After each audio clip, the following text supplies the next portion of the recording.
ایمان پلورونکي درودیرشمه برخه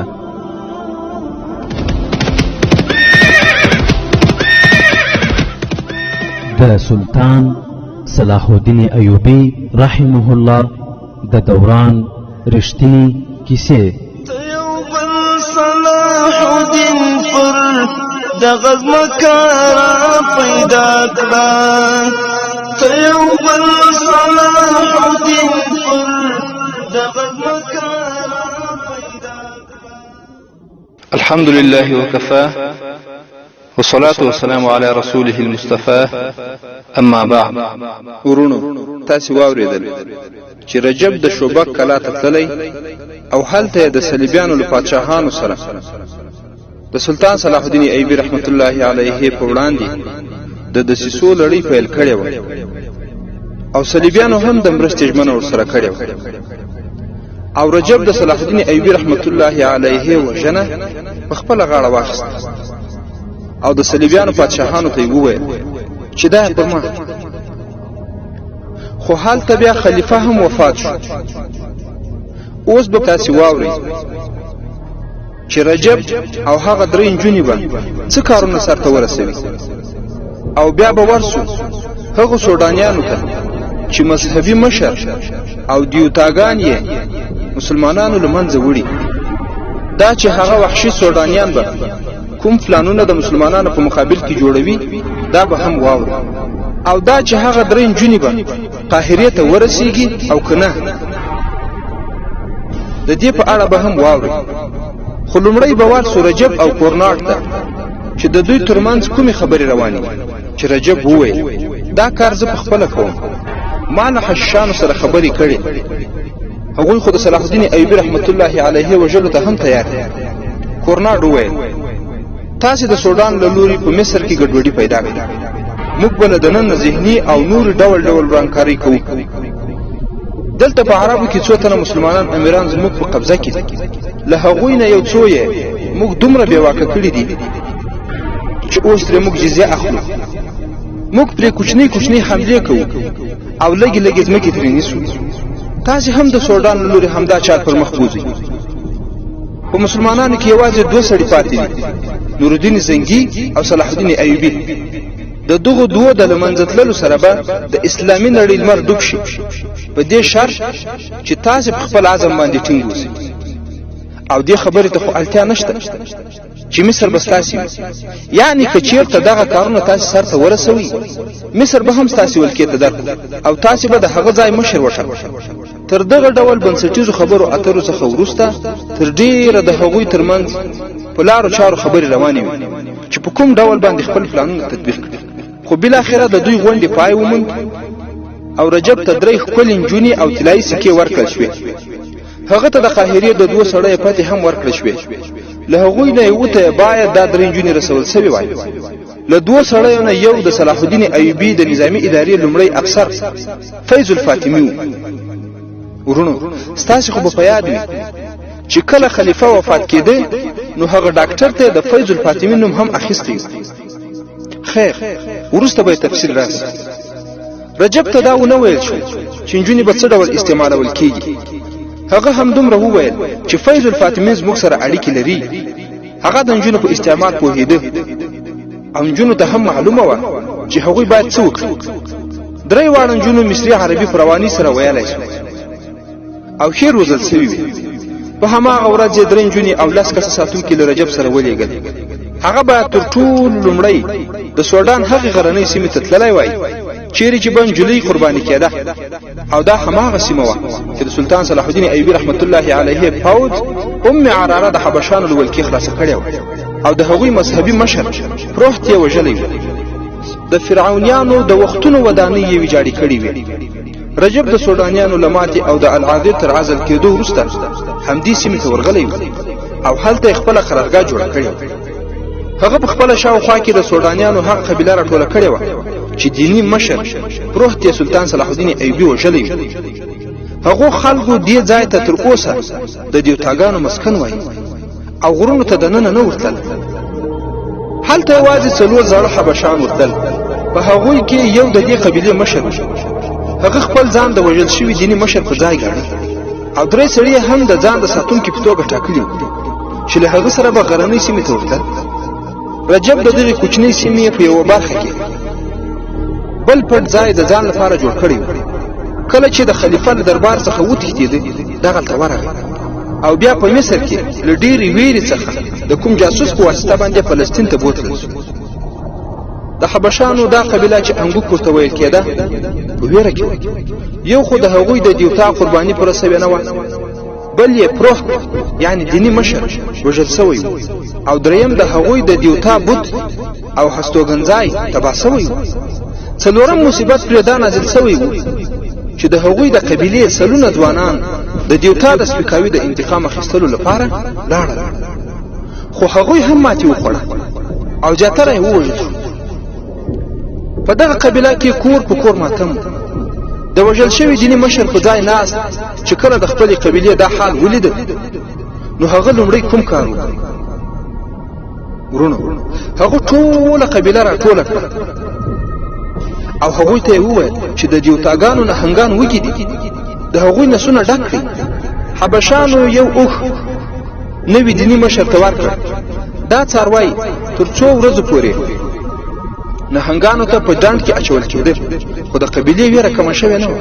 یوه شپه نوي دیني مشر قبیله له غرنۍ سیمې نه بهر راټوله کړه او ورته ویې ویل چې هغه ځان دیوتاګانو ته رسولی دی.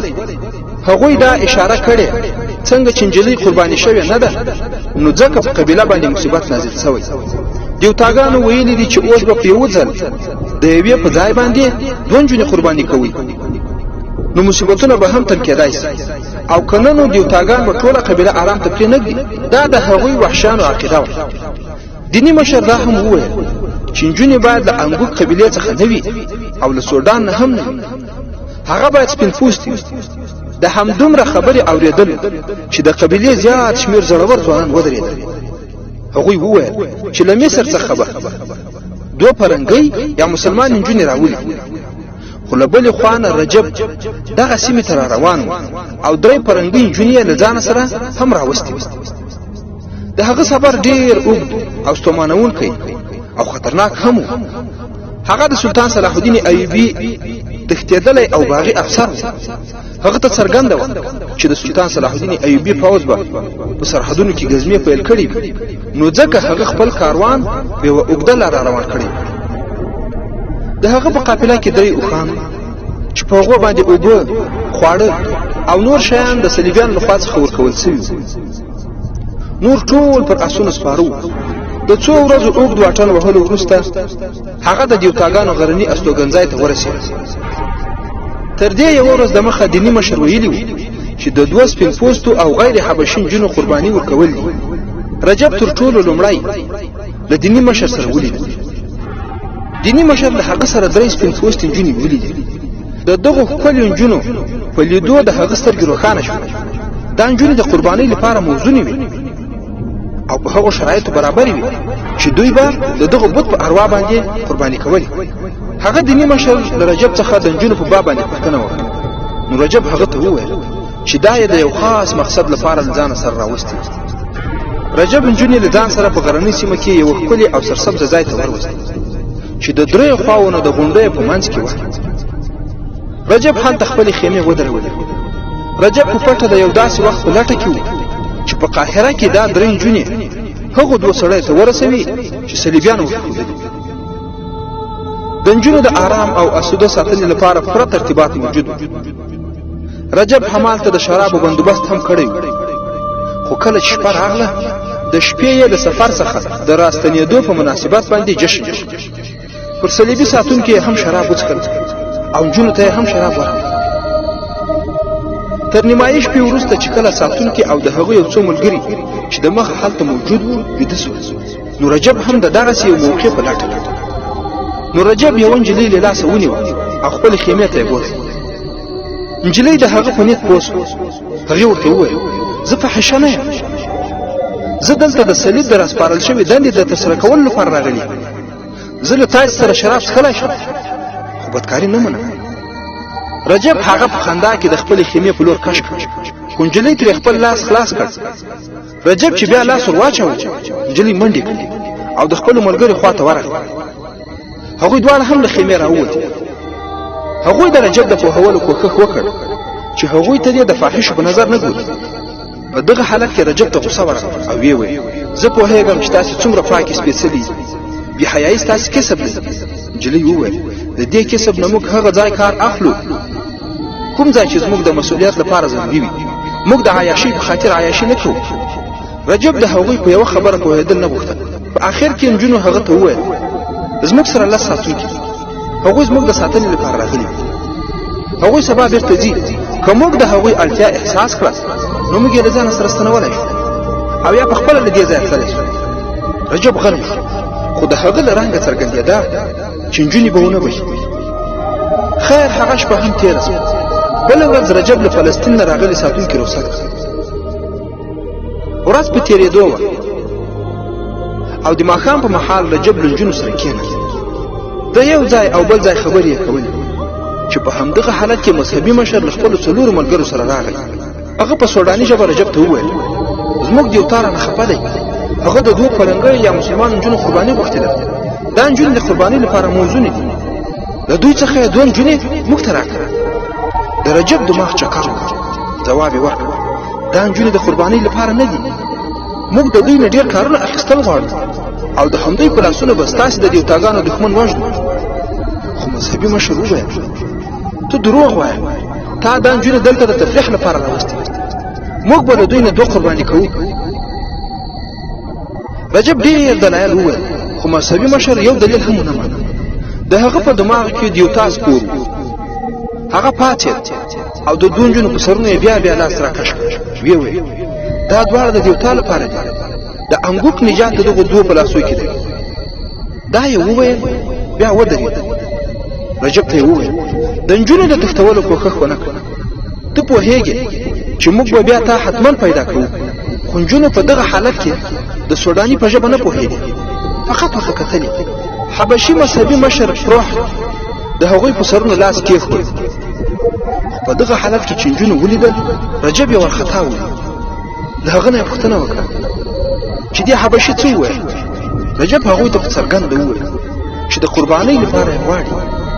د نجونو د پوښتنې په جواب کې ورته دا هم وویل چې ستاسې سرونه غوڅوي او د وچېدو لپاره یې ږدي او تنې مو په ډنډ کې اچوي چې نهنګانې وکړي.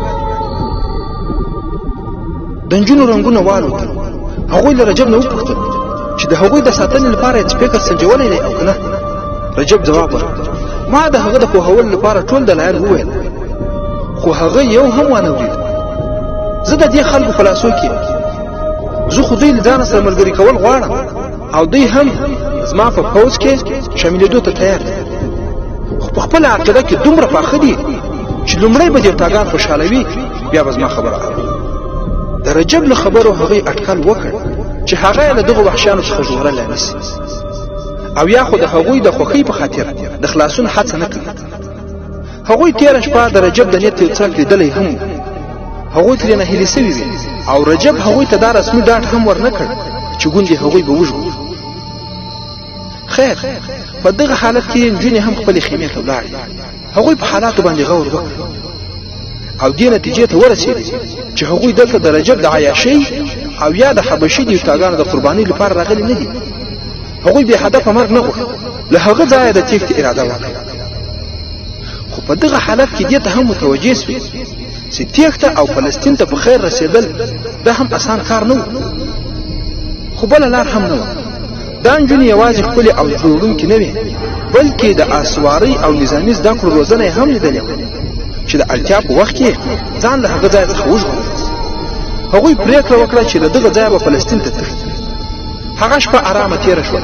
په دوهمه شپه نجونو دا وڅارل چې د شپې اسونه به کوم ځای کې تړل کېږي او له هغه ځایه د وتلو لاره کومه ده او کوم شیان چې له ځانه سره ضروري وړل دي هغه چیرې دي او له کوم ځایه باید لاس ته راوړي.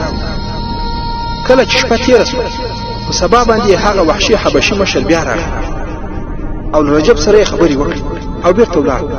نجونو رجب ته ورغلې او له هغه څخه یې پوښتنه وکړه چې هغه څه وویل.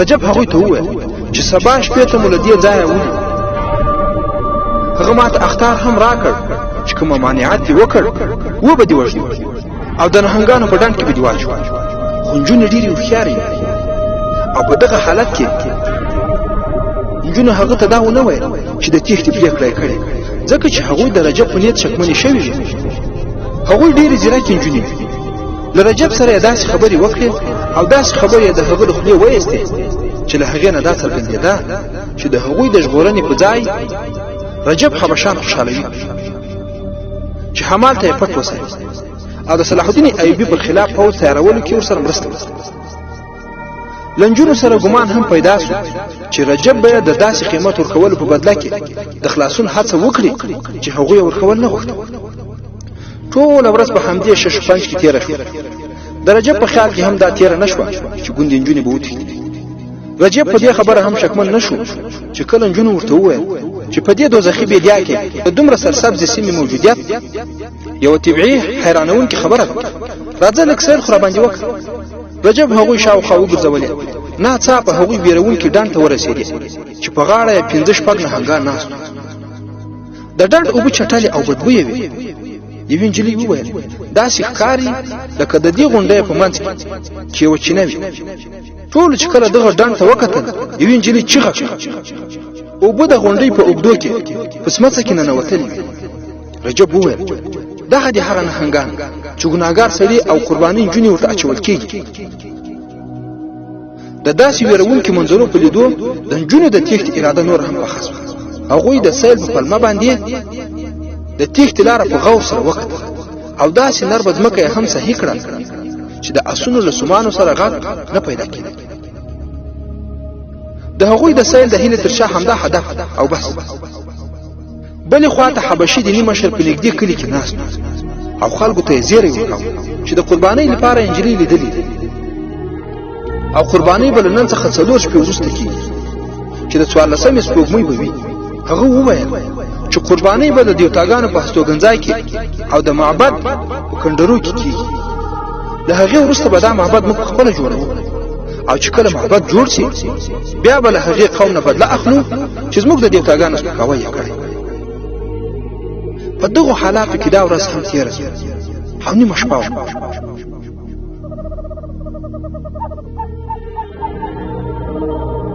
نجونو پر رجب او د هغه په ملګرو باندې د خپل ځانګړي مهارت له مخې دومره شراب وڅښل چې د راویښېدو ویره یې ختمه شوه او ټول بې هوښه پراته وو نجونو د سفر لپاره سامان وتړل په 3 اسونو باندې یې زینونه کلک وتړل او ټول یې پریز پریز او خپل اسونه په هغه نرمه ځمکه باندې روان کړل چې د ورځې یې لیدلې وه او صحیح کړې د دې سیمې په یوه باغ کې 4 حبشان موجود خو هغه ویده او د دوی څخه لږ لرې هغوی پوهېدل چې له دې ځایه هېڅوک هم د تېښتې جرأت کولی نه شي که څوک وتښتي هم نو په بېدیایي لارو کې له منځه ځي خو هغو نجونو له دغه سرسبزه او ښکلې زندانه وتل غوښتل هغوی له هماغې لارې فلسطین ته تلل غوښتل په کومه لاره چې راوستل سوي وو هغوی ډېرې هوښیارې او چالاکې وې او عسکري روزنه یې هم لیدلې وه خو په دې هم نه پوهېدې چې دا بیدیا دومره غولونکې کرشمې لري چې پوهان هم ړندولی شي په دومره اوږده سفر باندې به خلک د کاروانونو په شکل تلل او د صحرا د هر مشکل د مقابلې وسایل به ورسره وو د شپې مهال د بیدیا هوا یخه وه تر یوه ځایه په کرار کرار ولاړې بیا اسونه په ځغاسته چې ښې یې لرې ولاړې هغوی د خپلو اسونو رفتار په کراره کړ بیا یې نو اسونه په کرار کرار روان کړي خو په دغه حالت کې شپه هم تېره شوه او سهار شو او د دوی مزل روان لمر راوخوت نجونو چې شاوخوا وکتل هرې خوا ته شګلنې غونډۍ وې او لږ وړاندې یې مخې ته د شګلنې خاورې لوړ لوړ غرونه ولاړ وو خو شاوخوا چې وکتل لاره نه وه هغوی د لمر حرکت له مخې لوری وټاکه او په کروندو کروندو سر شول خو په دغه حالت کې اسونه هم تږي وو له هر یو آس سره یو کوچنۍ کوچنۍ مشکیزه تړلې وه چې د یوې ورځې لپاره یې پرې بسنه کېده نجونې د خرماو د ځنګل په هیله روانې وې او لمر هم په راپورته کېدو او بیدیا یې نوره هم دوزخي کوله د خرما او د ځنګل چیرې څرک هم نه لګېد او دوی روان خیر دوی د په همدې سفر کې روان دي هلته به ورسو رجب چې هغه راویښ سوی او که نه او په څه حالت رجب او د هغه ملګري تر لمر راختو وروسته هم راویښ نه سول هغو خو د بېهوښۍ په خوب ویده وو خو په دغه حالت کې هغه مذهبي مشر راغی چې نجونې به له ځان سره بوځي مذهبي مشر له درې ملګرو سره ورغی هغه تر ټولو لومړی د نجونو کېږدۍ ته ورغی هلته یې چې وکتل کېږدۍ خالي وه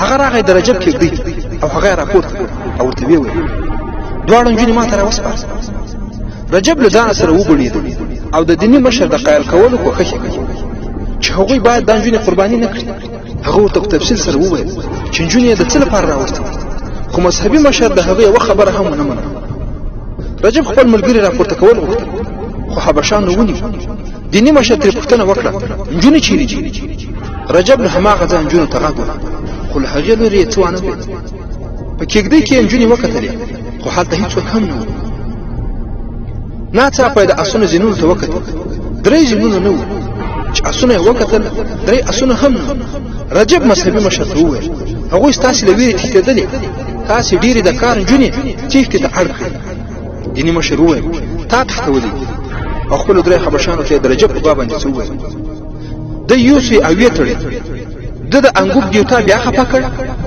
ښه سپاره راوغواړي او نجونې تعقیب کړي هغوی لرې تللی نه شي د رجب له احتجاج او زاریو سره سره حبشانو له ځانه سره دی بوت او له یوې ونې سره یې ښه کلک وتاړه د 13 برخې پای